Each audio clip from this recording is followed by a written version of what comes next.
Déclaration des députés, statements by members. À l'ordre, l'honorable député. The Honourable Member for Repentigny. Mr. Speaker, we thought the Prime Minister had appointed a Liberal Minister of Heritage, but what we saw yesterday was that he actually appointed a Minister of Liberal Heritage. And what is a liberal heritage? Well, it's sponsorships, it's Option Canada, it's the refusal to recognize that Quebec is a distinct society. A liberal heritage is contempt for French Quebec. If we're opposed to multiculturalism, we're racist. If we want a secular Quebec, we're racist. If we want a French Quebec, we're racist. If we want newcomers to become integrated, well, we're accused, Mr. Speaker, of we're defining ourselves based on color. A liberal heritage means insulting all those who do not think like liberals. A liberal heritage is trampling on Quebec to score points in English Quebec. Well, enough is enough. The best way to integrate newcomers is to be able to communicate with them. French in Quebec does not divide, it unites, and we're proud of that. Honourable Member for Don Valley West. Speaker, today I rise to celebrate the life of one of the most prominent residents of Don Valley West, Edna Benj, who died a few weeks ago at the wonderful age of 98. An East York icon, a longtime city councillor, an inspiring activist, Edna followed in the tradition of strong Leaside women like Agnes MacPhail, making a difference in our community right until she died. Edna served as a leader with numerous agencies, primarily those concerned with housing, seniors and youth, including the Toronto Council on Aging, East Metro Youth Services, the Canadian Mental Health Association, the Children's Aid, and Stay at Home in Leaside. Among the many awards and honors she received, in 1994, Edna was the first recipient of the Agnes MacPhail Award, which honored and celebrated her citizenship and her leadership. Edna was a force of nature. To her son Don and daughter Jean, I offer not condolences, but thanks. Thanks for sharing this remarkable woman with Toronto, Ontario, and Canada. She'll never be forgotten. The Honourable Member for Thornhill. Mr. Speaker, I rise today to remember a former colleague and friend, Peter Calamai, an old-school, fastidiously articulate journalist journo, a self-described ink-stained wretch. Peter covered City Hall, foreign conflict, science and literacy beats, and was recognized for his in-depth work with 3 national newspaper awards, a Governor-General's, a Michener, Order of Canada, and an honorary doctorate. Covering Africa out of Nairobi for Southern Papers, he hosted, with Mary, great dinners for itinerant hacks, with updates on his performances with the local opera company. Named a master bootmaker by the Sherlock Holmes Society, friends eagerly awaited his annual Christmas letter in Dr. Watson's voice, detailing that year's travels of Peter and his beloved Dame Mary. In recent retired years, Peter was a driving force in establishing a foreign correspondent fellowship in the name of his predeceased friend, Jim Travers. Regrettably, Mr. Calamai, your turn for tributes. Rest in peace. Well said. The Honourable Member for Niagara Centre. The people of Niagara Centre have lost an incredible talent. Mr. Speaker, Frank Cernak enjoyed a successful radio broadcasting career of over 50 years. Much of that time spent with CHL Radio in the cities of Welland and Port Colborne. Frank's distinctive, calm, and soothing voice guided a generation through many events, including the blizzard of '77. Frank and a few others stayed on the air throughout the entire weekend, the worst of the storm, providing such needed updates to the many thousands of people affected throughout the Niagara region.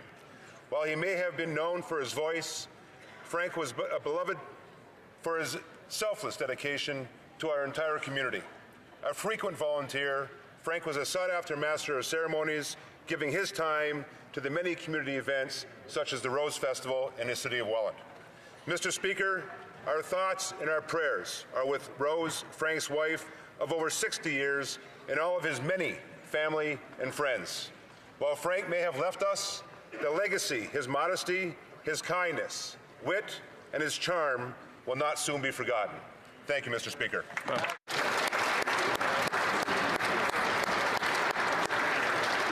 The Honourable Member for Windsor-Tecumseh. I'm energized after being home in Windsor-Tecumseh with young women who aren't discouraged by big issues with no quick fix. They understand the powers within each of us to collectively make the profound changes we see needed.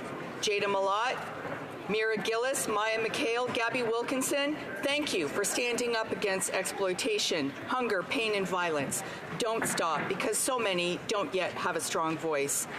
In the twilight of January 17th, I was in Dieppe Park, where on both shores of the Detroit River, Canada and the U.S. together held a vigil of light and love for the women we've lost, and silent resolve to end violence against women. Thank you for your initiative, Michelle Manwaring and Pat Papadakis, and to Terry Weymouth, Anuja Varani, and Irene Moore-Davis, thank you for being both trailblazers and pathfinders. When we work to end violence against women, we address many problems facing society. It takes love and courage. Together, we are better. The honourable member for Mississauga Centre. I rise to boast about a Canadian rising tennis star. 18-year-old Bianca Andreescu was born in Mississauga and trained at the Ontario Racket Club. Here's what she accomplished in just 1 month. She started 2019 by defeating two tennis giants, Caroline Wozniacki and Venus Williams, and eventually reaching her first WTA final at the ASB Classic in New Zealand. A week later, she won her first ever Grand Slam match at the Australian Open. And now, this past Sunday, Bianca won her first ever WTA title at the Newport Beach tournament in California. Mr. Speaker, 4 weeks ago, she was ranked 152nd in the world. Today, she's surged to number 67. She is now Canada's #1 women tennis player. Mississauga and all of Canada are incredibly proud of Bianca. Her impressive skills and her achievements are just the beginning. Go, Bianca, go.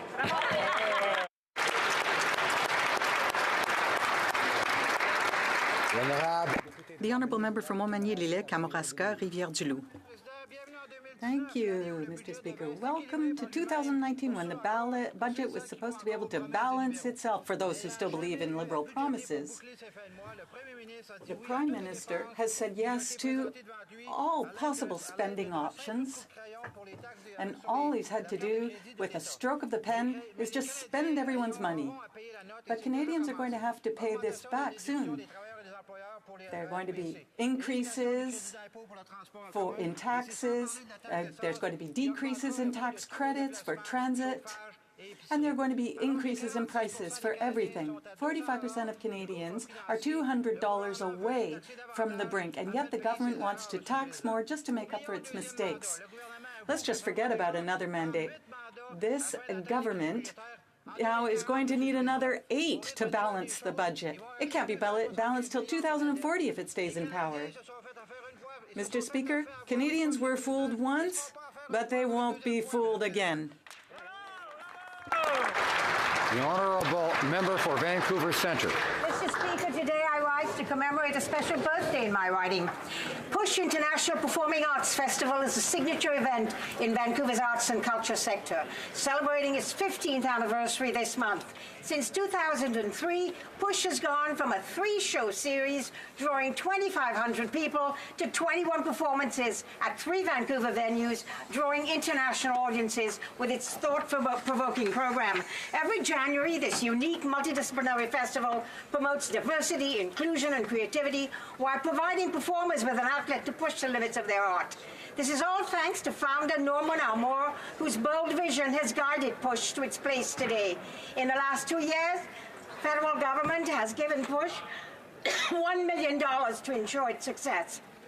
On this important milestone, I wish PUSH all the best in the many years ahead, with more extraordinary entertainment that continues to challenge artistic boundaries. Excuse me, guys. The honourable member for Scarborough North. Mr. Speaker, it is an honour for me to rise today to recognize the important contributions of the Tamil community in Canada. Earlier this month, Tamil Canadians celebrated Thai Pongal, which is a 4-day festival to give thanks at the end of the harvest season. Celebrates peace and abundance when families gather to enjoy rice pudding. January is also Tamil Heritage Month, a time to highlight the role of Tamil Canadians in our collective success. Recently, I attended events hosted by the Canadian Tamil Congress and the National Council of Canadian Tamils, both located in my riding of Scarborough North. They remind us that this year also marks the 10th anniversary of the end of the Sri Lankan Civil War, which affected many in Canada's Tamil diaspora. Their stories are a stark reminder of the need for lasting peace and reconciliation. Nandri Vanakkam. The honourable member for Calgary Rocky Ridge. Mr. Speaker, the Liberals said that they bought the Trans Mountain Pipeline to guarantee construction would start in 2018, but the money instead just went to build American pipelines. They claimed that they didn't kill Northern Gateway, as if the minister didn't even know that a ministerial order had been signed and that there was a shipping ban. They claimed that the company just decided on its own not to build Energy East, and that it wasn't because of regulatory changes. And now, following an Alberta production curtailment and another new round of energy industry layoffs imminent, this government refuses to pull Bill C-69. All Alberta wants is for this government to stop making things worse, stop killing projects, stop dreaming up new ways to kill future projects, stop insulting construction workers, stop the empty platitudes, and instead of saying that their hearts go out to Alberta, just apologize, or better still, kill Bill C-69. Honourable member for Charlottetown. Buzzing in Charlottetown these days. Earlier this month, Charlottetown's Urban Beehive project by 9 Yard Studio was presented with a medal under the Community Initiatives Award category at the 2018 National Urban Design Awards. Local architects Shalon Murray and Silva Stoyak created demonstration beehives that encourage a hands-on approach to bee education, allowing the public to see how honey is being produced and to learn all about pollination and the industry of beekeeping. The hives are housed in Charlottetown's largest urban garden, the PEI Farm Centre. Visitors can safely observe the bees working away in their hives through plexiglass windows, and a hexagonal-shaped amphitheatre allows for even more learning opportunities. Mr. Speaker, I extend my congratulations to the Charlottetown Urban Beehive Project for receiving this prestigious award. It's a great example of how design can play an important role in our community, our development, and our environment. Thank you, Mr. Speaker. The honourable member for Northwest Territories. Mr. Speaker, 2 weeks ago, I was pleased to welcome the Parliamentary Secretary for Crown Indigenous Relations to my riding. We travelled to Norman Wells to celebrate the signing of the self-government agreement in principle with the Norman Wells Land Corporation. This is a significant step for the Norman Wells, Dene and Métis to transfer authority for lawmaking and enforcement to those areas that are important to their rights as Indigenous peoples. Entrenching this authority is important for future generations of the Satu as well as for Canadians. We are building government-to-government relationships with Indigenous people based on respect and understanding. This is what real reconciliation looks like. We need to keep working towards finalizing land claims and self-government agreements, not only because they strengthen local participation in decision-making, but because they also create certainty about the ownership, use, management of land and resources. Thank you, Mr. Speaker. The honourable member for Niagara Falls. Mr. Speaker, it's my great honour to rise in the House today to give a well-deserved tribute to Hugh Segal. He's known to all of us as a senator, educator, author, champion of the less fortunate, and leader. We know him to be a kind, decent, and honest man whose love for his country and family is unparalleled. As a columnist and political pundit, Hugh always provides a balanced view and profound insight into Canada and our world beyond. His well-deserved awards include the Order of Canada, honorary doctorates from Royal Military College and Queen's University, the Order of Ontario, and the Peace Patron Award. Put simply, Mr. Speaker, Hugh Segal embodies the very best of humanity, and the world desperately needs more Hugh. Today we learned that he is battling cancer. Please know, Hugh, we are praying for you and your family as you continue this fight. We all know cancer can be beaten. If Hugh's history is any indication, it doesn't stand a chance. Here, here. Here, here.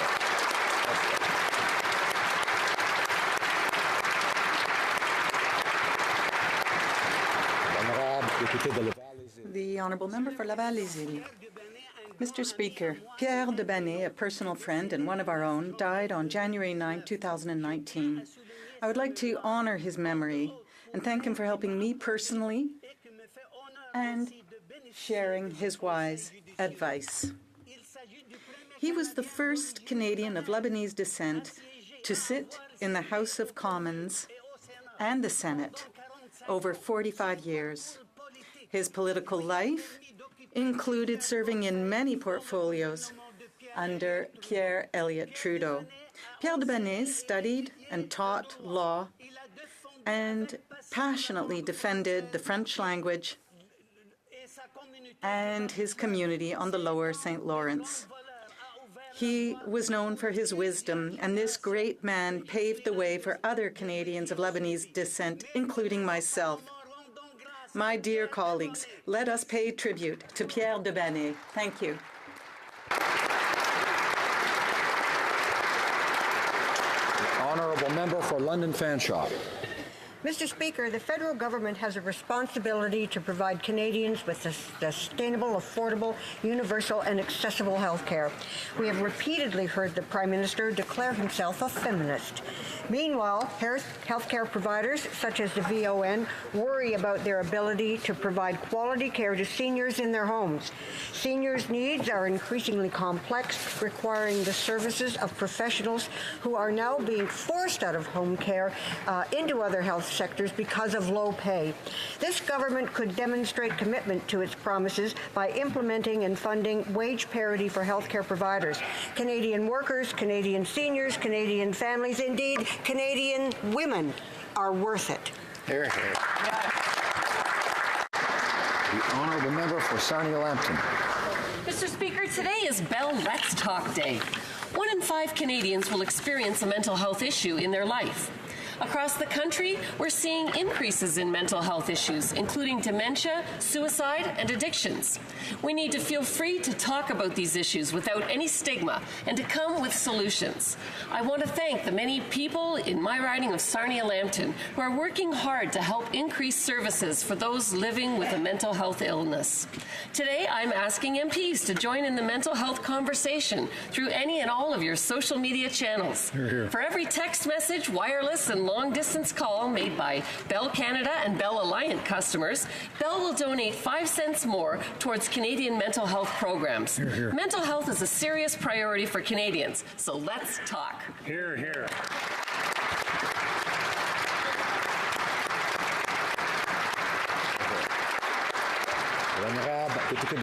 The Honourable Member for Vimy. Mr. Speaker, today throughout the country, we're celebrating Bell's Let's Talk Day. Last year, thanks to all those Canadians who raised their voices to break the silence on mental health, Bell raised approximately $1 million that was donated to various organizations. Ressources Anxiété et Troubles Paniques, an organization in Laval, was one of the recipients of the 2018 Bell Let's Talk Community Fund. I had the honor of attending the press conference last week that announced the donation of $21,000 to establish 2 support groups for people suffering from anxiety. This year again, for every text and every hashtag Bell Let's Talk on social media, Bell will be donating 5 cents to various organizations. Together, let's continue this conversation and let's make a difference in the lives of Canadians. Thank you, Mr. Speaker.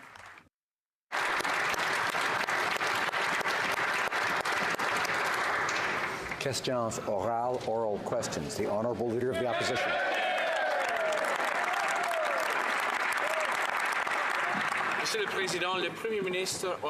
Mr. Speaker, the Prime Minister should have removed his ambassador to China as soon as he interfered in an independent judicial procedure. Instead of that,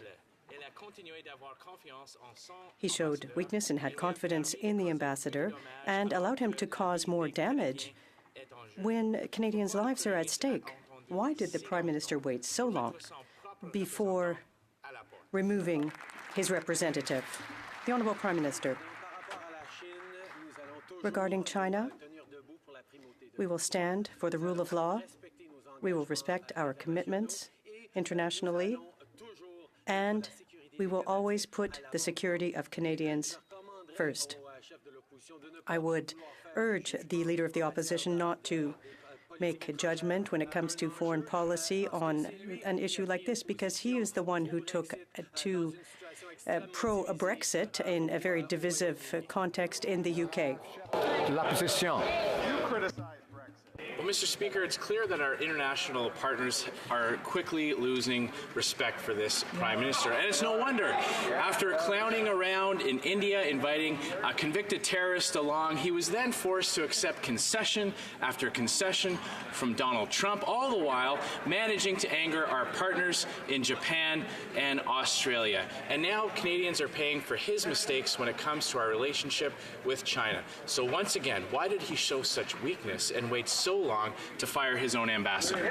Right Honourable Prime Minister. On China, we will continue to stand up for the rule of law. We will respect our international obligations, and we will always put the safety of Canadians first. But, Mr. Speaker, we will take no lessons from that Leader of the Opposition, whose only policy pronouncement on foreign policy has been to come down on one side of the most divisive, destructive debate to happen in the UK for an awfully long time.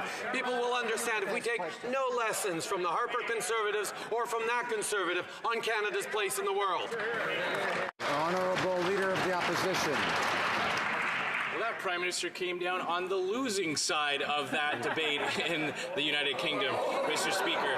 But back to China, Mr. Speaker. For days, this Prime Minister allowed Canada's position to be weakened by having his own personal representative interfere with an independent process, politicizing the issue by giving a briefing in his old political constituency. Why did it take so long for the Prime Minister to fire his ambassador? Right Honourable Prime Minister. Again, Mr. Speaker, the member opposite just did it again, coming down clearly on one side of the most divisive foreign policy debate to hit the United Kingdom in a long time. He even boasted about it, saying that he was pro-Brexit before Brexit was cool. Quite frankly, Mr. Speaker, we will take no lessons from those members on the matter of Canada's standing in the world and the great work we're doing on foreign policy.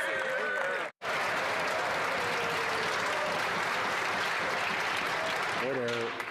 The Honourable Leader of the Opposition. Well, Mr. Speaker, we'll take no lessons from someone who has boasted about admiring the basic dictatorship of China. After seeing what that government has done for Canadians in that country. But it's not just in foreign affairs that the Prime Minister is making Canadians pay for his mistakes. We now know that if allowed to continue, the government will raise the carbon tax drastically after the next election. Based on the government's own figures, the carbon tax could rise as high as $3 per ton. So can the Prime Minister, $300 per ton, can the Prime Minister tell Canadians once and for all what the final... The Right Honourable Prime Minister. Mr. Speaker, 276 days ago, the Leader of the Opposition promised that he would be delivering a plan to fight climate change, and we are still waiting. What we have laid out, Mr. Speaker, is a plan that will not only fight climate change, but make sure it's affordable for Canadians. Order. I can't hear the Prime Minister. I can't hear people speaking. I need to hear them. I need to hear the person who has the floor, I should say. I can hear a lot of people speaking, but I should only hear one at a time, the one who has the floor on either side. Right now, it is the Right Honourable Prime Minister. Again, Mr. Speaker, 276 days since the member opposite promised a plan to fight climate change, and everyone is still waiting, while we are delivering on a plan that will fight climate change and support families through this transition. That is what we are doing. The Honourable Leader of the Opposition. Well, Mr. Speaker, it was over 3 years ago that this Prime Minister promised a plan to tackle climate change, and all he's brought in is a carbon tax that is raising the cost of everything for commuters and for households, all the while giving a massive massive exemption to the country's largest industrial emitters. Now, maybe someone who inherited a family fortune and has never had to worry about money doesn't worry about paying higher costs on fuel and home heating. And now we know that those costs could be as high as $5,000 after the next election. Why is the Prime Minister trying to fool Canadians by giving them a check before the next election and then an ever bigger bill? Right Honourable Prime Minister. You can always tell the Conservatives are on shaky ground when they stoop to making snide personal remarks. The facts of the matter is, and I can even say for the member's own riding and his own province of Saskatchewan, Canadians in Saskatchewan will be $1,300 better off with our plan to fight climate change and make it affordable for Canadians than they would have we not moved forward with our plan to put a price on pollution so that we get less of it. They want to make pollution free again. We are putting a price on it. The Honourable Member for New Westminster Burnaby. There is a Canada-wide housing crisis. In Outremont, community groups are welcoming people in tears because they can't find housing. Instead of responding to the urgent crisis, the Liberals are using rhetoric. $14 billion in corporate tax giveaways, tax havens popping up everywhere, while Canadian families are living with a crushing family debt. This government has only built 14,700 affordable housing units during their mandate. When will the Prime Minister make everyday Canadians a priority? The Right Honourable Prime Minister, I'm happy to hear or not happy to hear that the NDP is criticizing repairs to existing housing units. We have a plan for the National Housing Strategy that will help a great number of Canadians find housing, more affordable housing. We acknowledge that this is an important issue. It is of concern to us all. Everyone needs housing, and that is exactly why we're investing. New Westminster Burnaby. That statement is unbecoming of a Prime Minister. He knows what he has just said is false. We're talking about a profound crisis. 46% of Canadians are $200 away from financial insolvency. They risk losing a roof over their head. 250,000 Canadians will be homeless at some point this year. If the Prime Minister got out of his limousine and walked a few steps from Parliament Hill, he would meet homeless Canadians. More than 30,000 Canadians will be sleeping in parks and main streets of our country tonight in frigid temperatures. What is the Prime Minister going to do to help them now? Right Honourable Prime Minister. Thank you, Member Opposite, for giving us an opportunity to talk about how we are going to help Canadians from coast to coast to coast. With our new national strategy on housing, we know the new national housing plan, we know that reducing homelessness by 50% is something that we can achieve, and we're investing to do that. We know that making sure that millions of Canadians have better security in terms of the places they live is something we're doing right now. We have invested tangibly and concretely over the past 3 years, and yes, we will continue to invest because we know there is much more work to do. Honourable Member for Timmins James Bay. We have a humanitarian crisis unfolding at Cat Lake, and unfortunately the Minister has done squat, and that's a direct quote from the community. To claim he's making enormous strides in a community where 75% of the homes are so badly off they have to be demolished is a staggering disconnect. It's like a slow-moving Katrina at minus 50 degrees, and when children are being medevaced out to emergency wards in distant cities, we need a sense of urgency. So I asked the Prime Minister, will he agree that the situation in Cat Lake is a national disgrace, and will he commit that he will meet with the leaders to find a solution? Prime Minister. Speaker, as the member knows, we are committed to working with Cat Lake on housing challenges. There's a meeting taking place today with community leadership. We are developing both an interim and a long-term plan of action. But we are, unlike what the member is saying, making significant progress in the community. We actually lifted the long-term drinking water advisory just this past December. But we know there's lots more to do, and that's why we are continuing to address the community issues in partnership together. Member for Timmins James Bay. Really? That's his answer to people who are living in squalid conditions at minus 50 together, to pat himself on his back. What a disconnect. You know, the problem is that Cat Lake is the tip of the iceberg because there are communities across this country that are suffering from the mold crisis. And he appointed his personal friend as minister. And my real deep concern, if the minister can't show any leadership or gumption on a crisis like Cat Lake, how can Indigenous people across this country trust him to stand up on any other issue, him or this Prime Minister? Hear, hear. Honourable Prime Minister.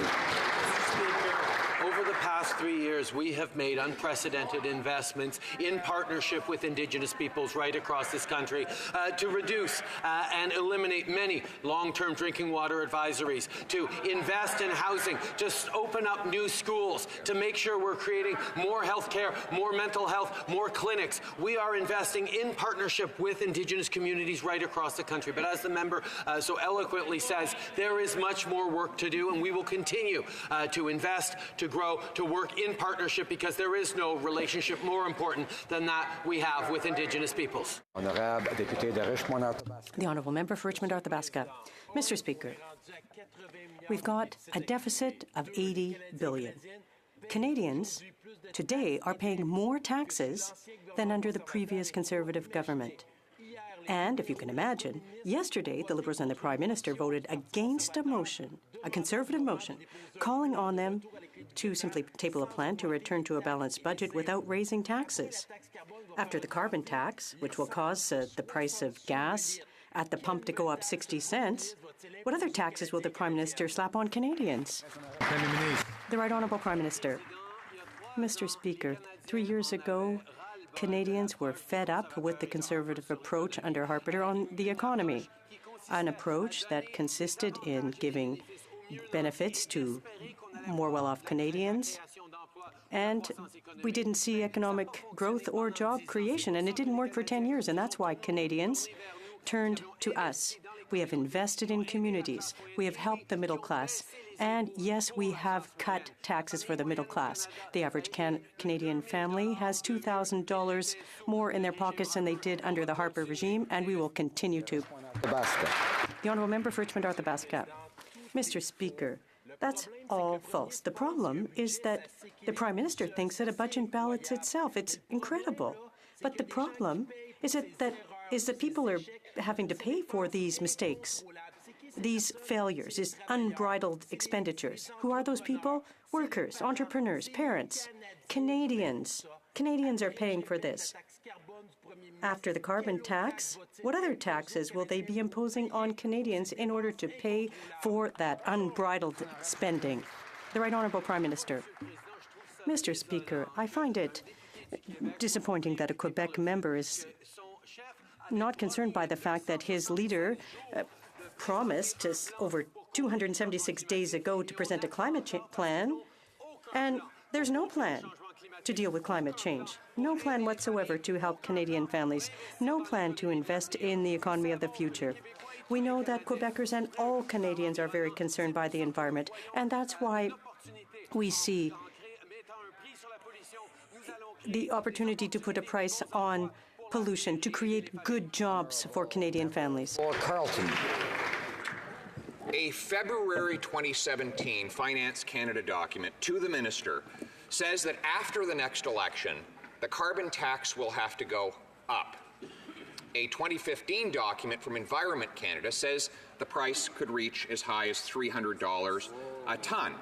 That would translate, based on the government's own figures, into a cost of $5,000 for an average family in the country.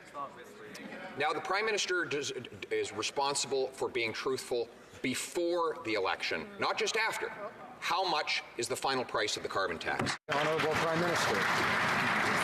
We have laid out our plan for the next 4 years that actually puts a price on pollution and ensures that we return to Canadians a greater amount than on average they will pay in terms of putting a price on pollution. That is the commitment we made to Canadians to both fight climate change and make it affordable for people.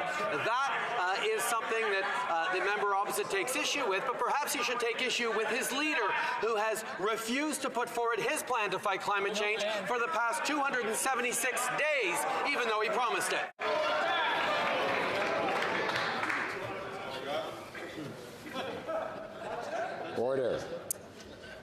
the Honourable Member for Carleton.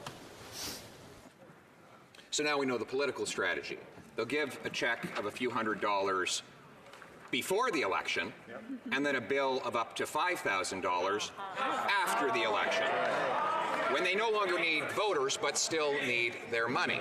Mr. Speaker, the Prime Minister's been in office now for well over 3 years, and he still refuses to come clean on the true cost of the carbon tax. So once again, I'll invite him to do so right now.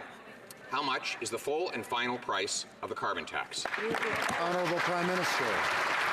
Speaker, as I've crossed this country, I've heard from Canadians who have suffered from the wildfires, from the droughts, from the floods, from the heat waves that Canadians have been suffering because of the increase in extreme weather events.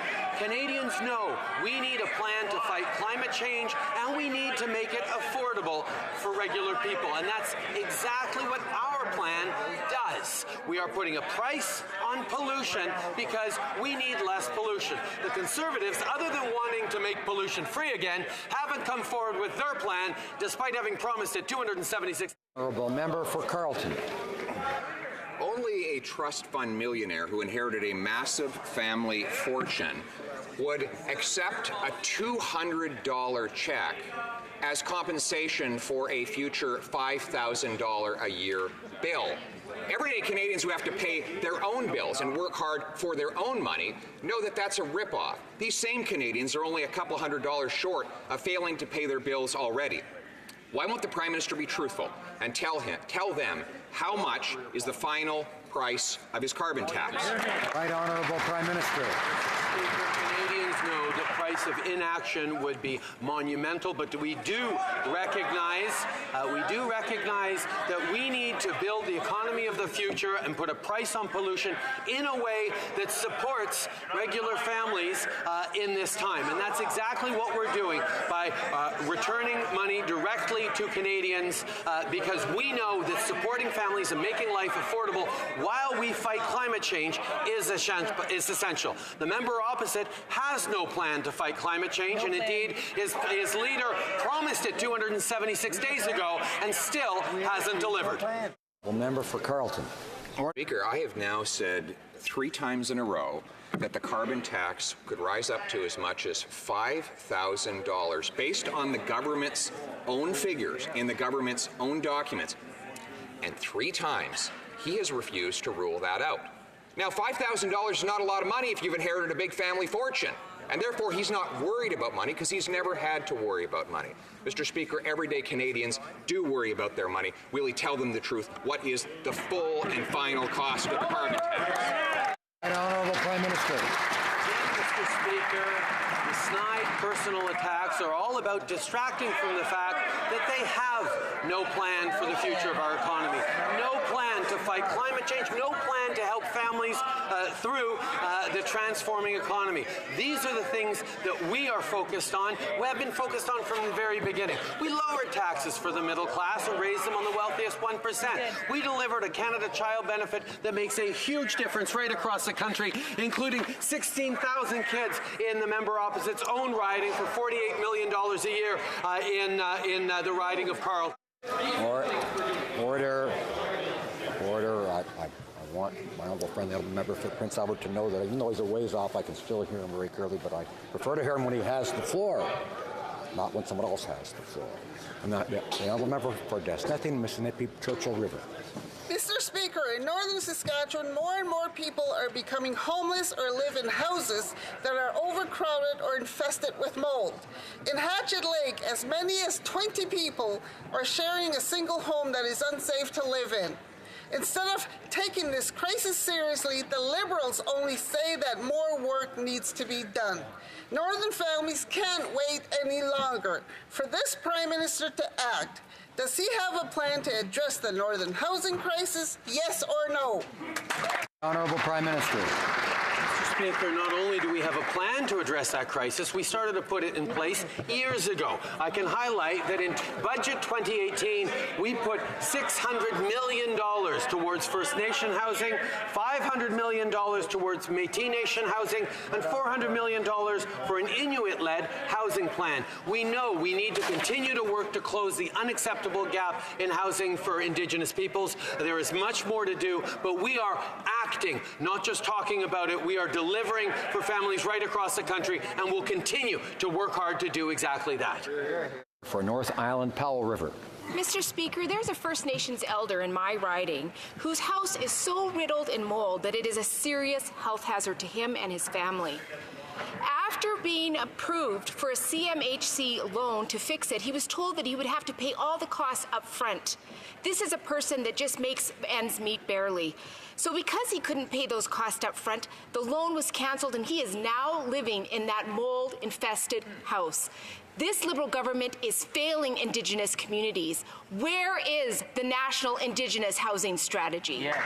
Honourable Prime Minister. Mr. Speaker, we recognize that the situation in Indigenous communities across this country is still dire. That's why we have been investing in it. We have been working in partnership with them, but we recognize there is much more to do. We have eliminated a number of long-term drinking water advisories. We've invested significantly in new housing, but of course there are still many more investments to make, much more work to do. But we are closing the gap. We are helping Indigenous communities right across the country, and we will continue to focus on doing what is right to make sure that everyone has a safe and secure place to live right across the country. The Honourable Member for Louis Saint Laurent. Mr. Speaker, yesterday all of the Liberal members refused to tell Canadians that they wouldn't raise taxes. So what does that mean, Mr. Speaker? Well, it means that those creators of deficits will be increasing taxes. Can the Prime Minister look Canadians straight in the eyes and tell them exactly by how much they will be raising taxes on for Canadians? Unfortunately, the Conservatives are using fear and falsehoods to make Canadians afraid. The first thing that we did was cut taxes for Canadians. We cut taxes for small businesses by 9%. We've invested in the Canada Child Benefit, which gives more money to 9 out of 10 families because we stopped sending the Conservative checks to millionaires. We are going to continue to focus on Canadians and to ensure that we are investing to help them. Canadians are the ones who want to give benefits to the more well-off Canadians. The Honourable Member. Those are falsehoods. In 2015, the Prime Minister promised to wipe out the deficit by 2019, and the Prime Minister has also said that the budget would balance itself. That's not the way things work. In truth, they've run 3 consecutive deficits, very high deficits, and one of these days, a deficit has to be paid back. Can the Prime Minister tell Canadians the truth, look them straight in the face, and tell them exactly how much more in taxes they're going to be paying because of these high deficits? The Right Honourable Prime Minister.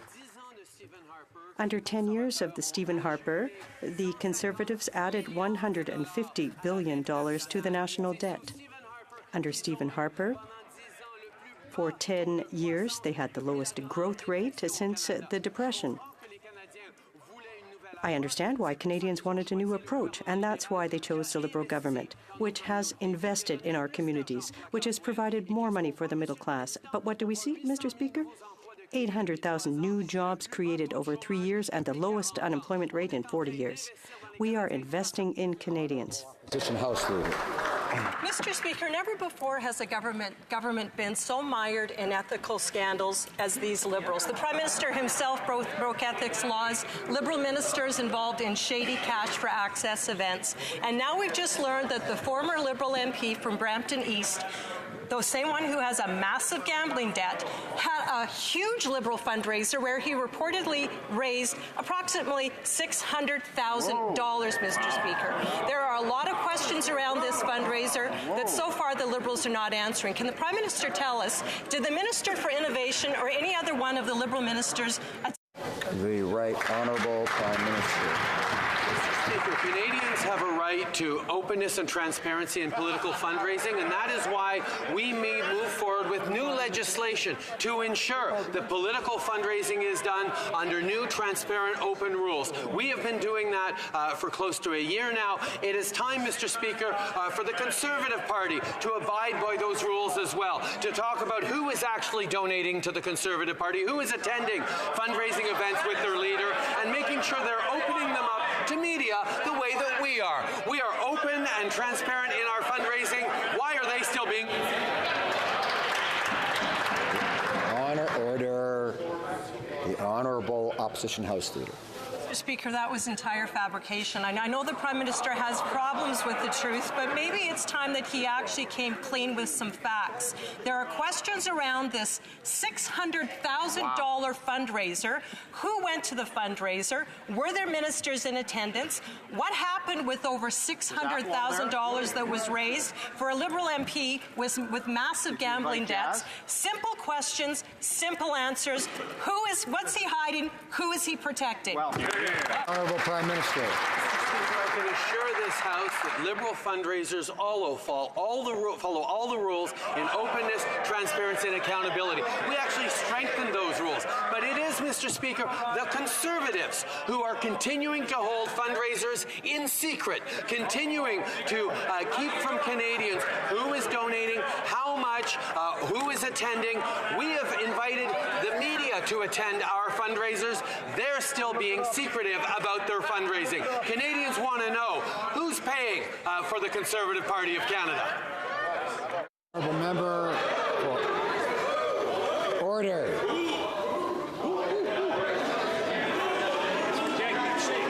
I didn't know we had owls in the new building. The honourable member for Kootenay, Columbia. Mr. Speaker, today is Bell Let's Talk Day, which encourages people to have conversations about mental health to raise awareness and reduce the stigma. A recent BC report found that 20 to 40-year-olds may suffer mental health impacts because of lower incomes, higher debt, and high housing costs.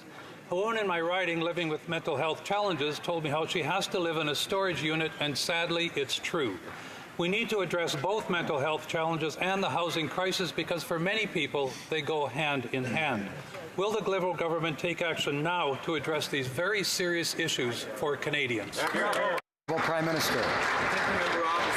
Question and his advocacy, almost all Canadians have family and friends affected by mental illness.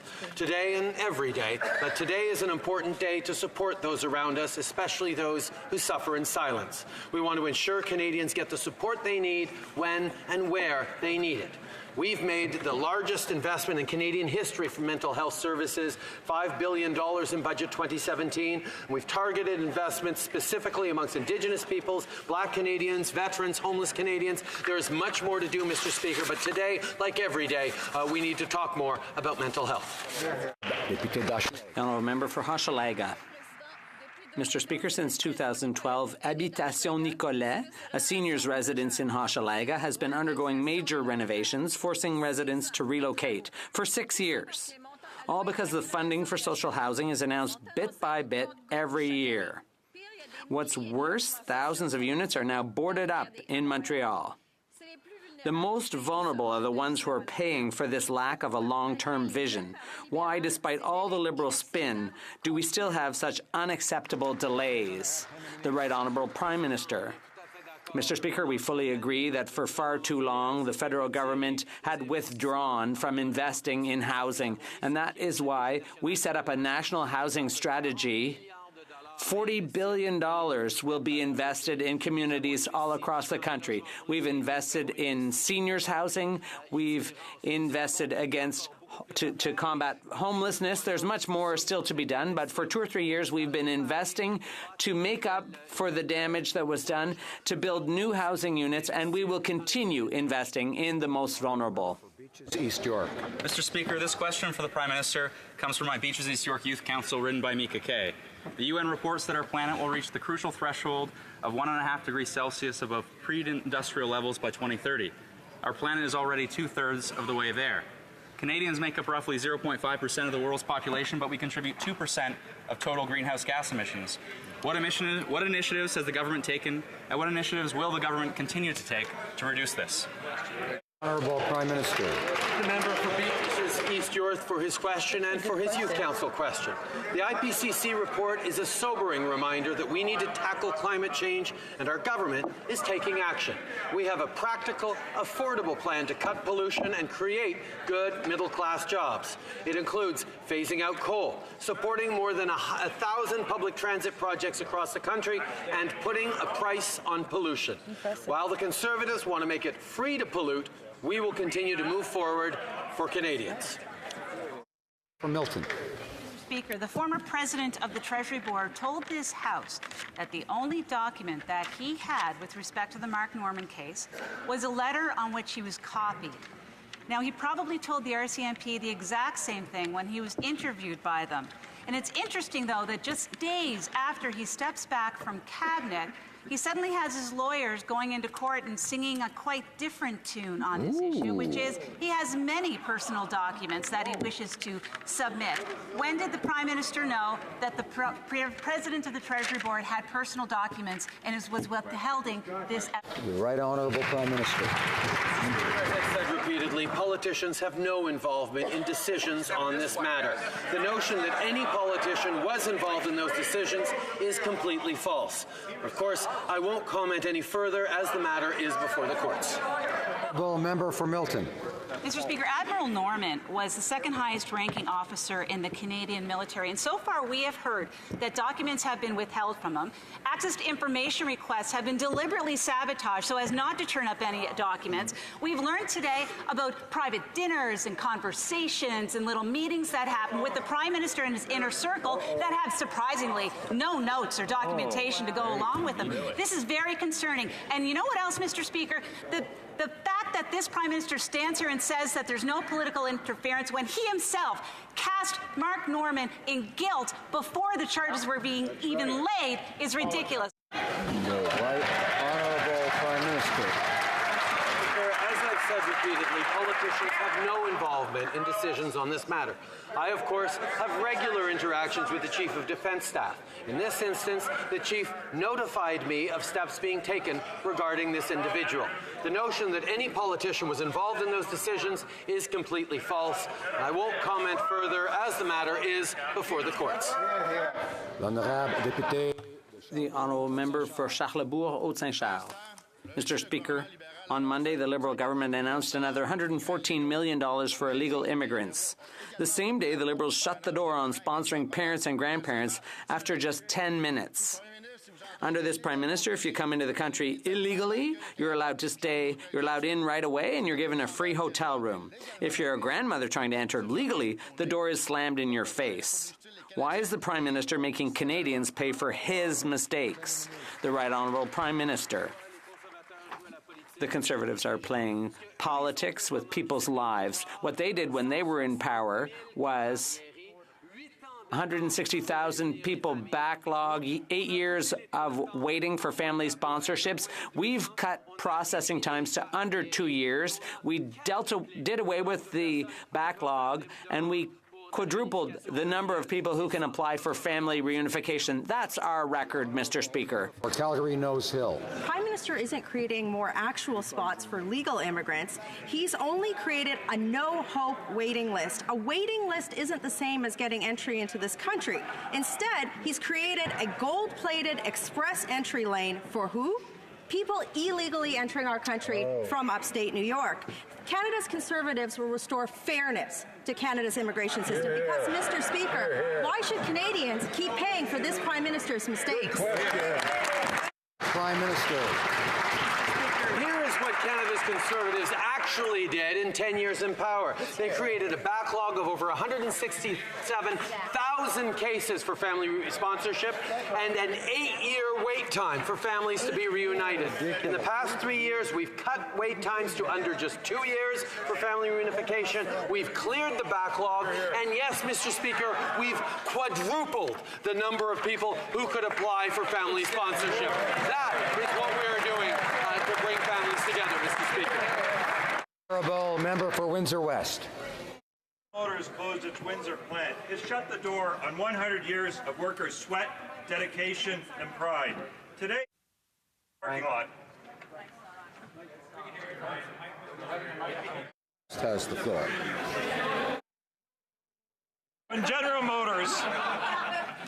When General Motors closed its Windsor plant, it shut the door on 100 years of workers' sweat, dedication, and pride. Today, that site is a parking lot. Now Oshawa faces the same future. Canadians loaned billions to ensure GM kept good jobs in Canada, and since then the Liberals have done nothing. They even ignored their own auto czar who wanted them to act. Workers still don't even know what the government's plan is to save our manufacturing industry. All talk and no action is worthless and cruel. What specifically will this Prime Minister do for the workers of Oshawa and their families? What specific action is he willing to take for these families and that community? The Right Honourable Prime Minister. Speaker, we stand with GM workers and their families in Oshawa. We met with the workers and the union representatives. I even had a frank conversation with the GM CEO, Mary Barra, reminding her of the proud history of GM in Oshawa, thanks to those extraordinary workers. We continue to work with our partners to support those impacted. We will always fight for auto workers and their families. We will continue to do so. The honourable member for Berthier-Masquinongé. Mr. Speaker, last week, the ferry between Saint-Ignace and Sorel had to interrupt service for 3 days because of ice jams tying up the St. Lawrence Seaway. Like the Conservatives, the Liberals have neglected the icebreaker situation. Steve Pichet, president of the Berthier-Dautrey Chamber of Commerce, isn't happy about the situation. Without icebreakers and without a ferry, people have to take the bridge in Trois-Rivières or Montreal to get to Sorel. It's a crazy detour. Is this government going to make the St. Lawrence Seaway a priority and invest the necessary sums? The Right Honourable Prime Minister. Mr. Speaker, we recognize the excellent work of Davie Shipyard workers who have worked within budget on the Asterix. The Conservatives left Davie Shipyard out of the national strategy. We have invested over $1.5 billion in contracts for Quebec companies, including $700 million for 3 icebreakers at Davie Shipyard. We will continue to support workers all across the country. The honourable member for Portneuf-Jacques-Cartier. Mr. Speaker, the Liberals can't get federal public servants paid with Phoenix, and now they don't trust Revenue Quebec employees. Why do Quebecers have to file 2 tax returns? They're the only Canadians who have to file 2 returns. We Conservatives respect Quebec and Quebecers. A single tax return would save Quebecers a lot of paperwork. The Prime Minister should respect Quebecers. Why is he so dead set against a single tax return for Quebecers, Mr. Speaker? The Right Honourable Prime Minister. It's interesting, Mr. Speaker, the Conservatives are saying 2 things, one thing in French and quite another in English. We want to work for Quebec to meet the needs of Quebecers. Quebec has a labour shortage. There are over 1,000 vacant positions, according to the Canadian Federation of Independent Business. We are going to keep working with Quebec on those issues. In both official languages, that the Conservative approach on a single payer for immigration is not something that we think is acceptable to the rest of the country, and certainly not to us either. The honourable member for Mégantic-L'Érable. Mr. Speaker, that's an incomprehensible answer. Mr. Speaker, the Prime Minister is using fear-mongering against an idea that Quebecers agree on. In Saint-Hyacinthe, the Prime Minister suggested the sky might fall if anyone other than the feds were in charge. Can the Prime Minister explain why he's so afraid of Quebecers, why he thinks they're a threat, and why he won't let them file a single tax return? The Right Honourable Prime Minister. Mr. Speaker, the Conservatives are jeopardizing 1,500 jobs in Shawinigan and Jonquière with this single tax return idea. They would jeopardize efforts to combat tax evasion, which we have invested almost $1 billion in. We will always work with the government of Quebec to simplify tax filings, but the Conservatives are playing politics here. They're talking about one thing in one part of the country, but they're not mentioning it in English elsewhere in Canada. The honourable member for Mégantic-L'Érable. Speaker, c'est lui qui parle de campagne. He's the one who's talking about fear-mongering. What's he doing to support federal workers? He's the one who's fear-mongering, Mr. Speaker. The vast majority of Quebecers can't afford to pay someone to do their taxes for them like the Prime Minister does, Mr. Speaker. We have an unprecedented opportunity to make life easier for Quebecers, and that is by allowing people to file a single tax return. It's so simple. Why is he so stubbornly refusing? Order. The Right Honourable Prime Minister. There are a lot of places in the country where there is a single tax return, and if Quebec wants to talk about that, we're certainly willing to talk about it. But the fact is that we expect to continue fighting tax evasion, and that is the federal government that has all those tax treaties internationally. And we employ over 1,500 people in Quebec who process tax returns from all around the country. There's always ways to improve things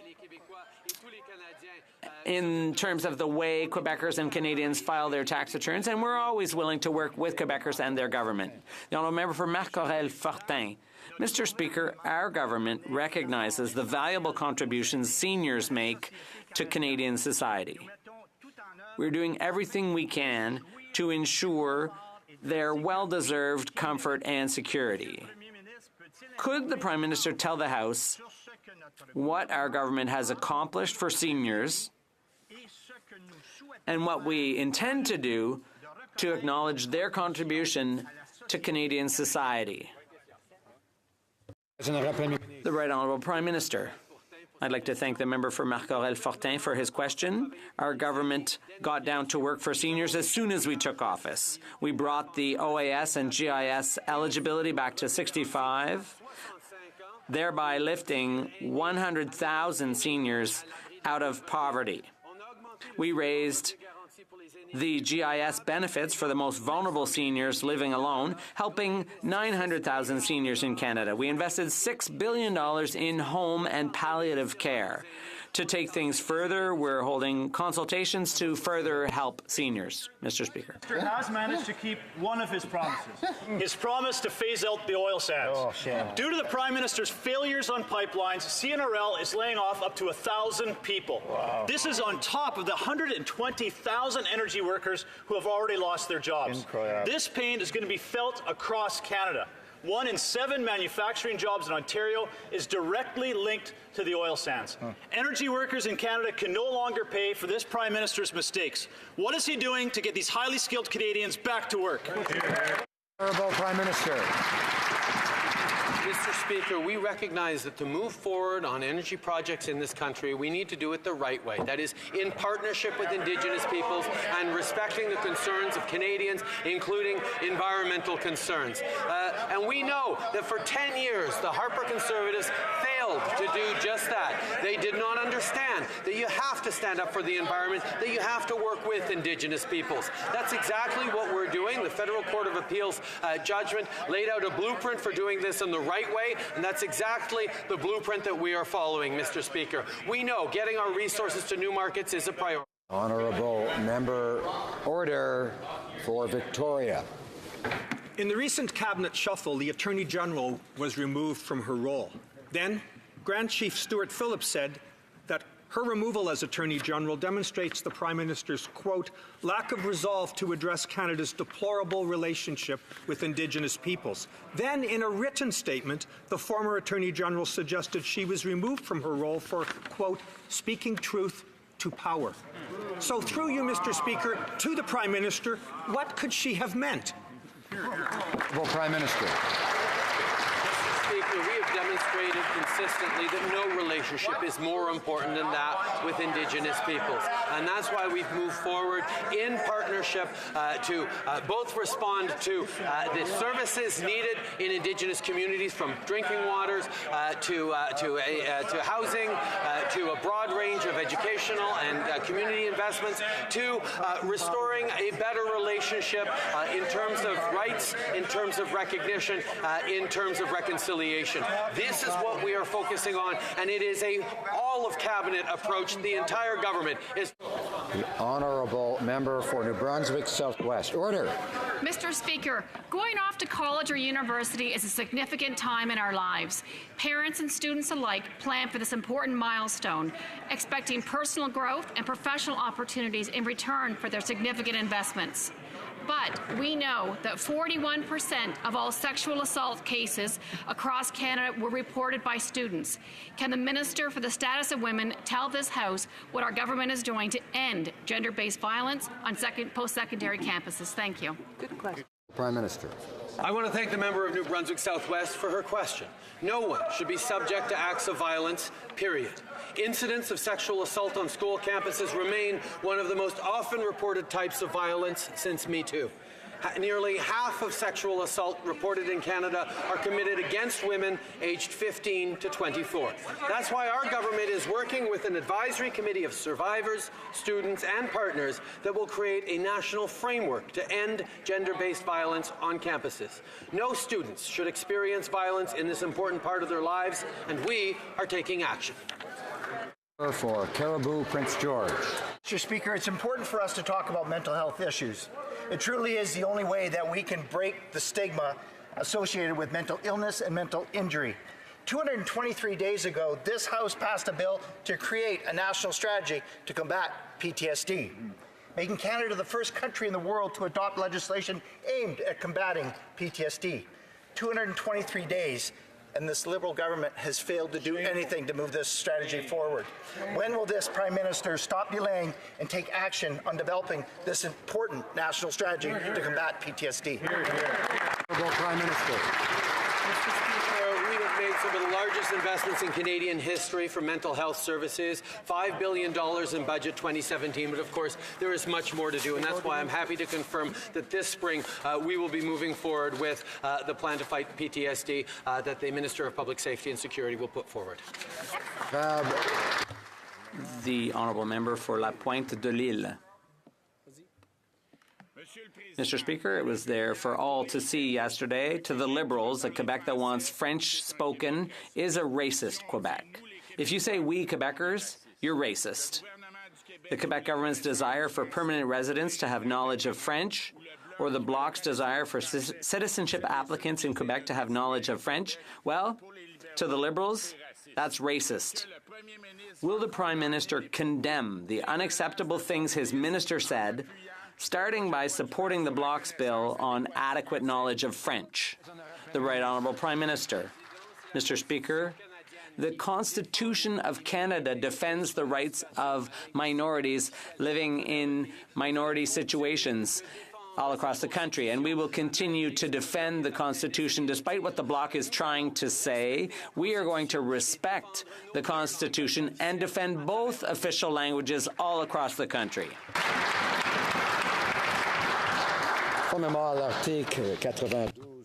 Pursuant to Standing Order 92.4, I direct that the vote on the designation of Bill C-421, an act to amend the Citizenship Act, adequate knowledge of French in Quebec, resume.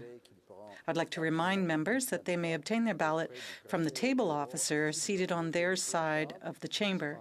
However, during routine proceedings, statements by members and question period, ballots will be distributed from the corridor behind the Speaker's chair, where the ballot box will also be located. The honourable member from Montcalm is rising on a point of order. Thank you, Mr. Speaker. Yesterday, in response to the question from the member for the député de Lille, the Minister of Heritage said that the Bloc Québécois remarks only divides and is based on color and language. Mr. Speaker, we're being excused of being racist simply because we want to stand up for the French language. However, and also a Quebec that wants to speak French is being treated as a racist Quebec. The Minister of Heritage has to apologize for his baseless remarks. I'd like to thank the member, but that would be a point of debate. On a point of order.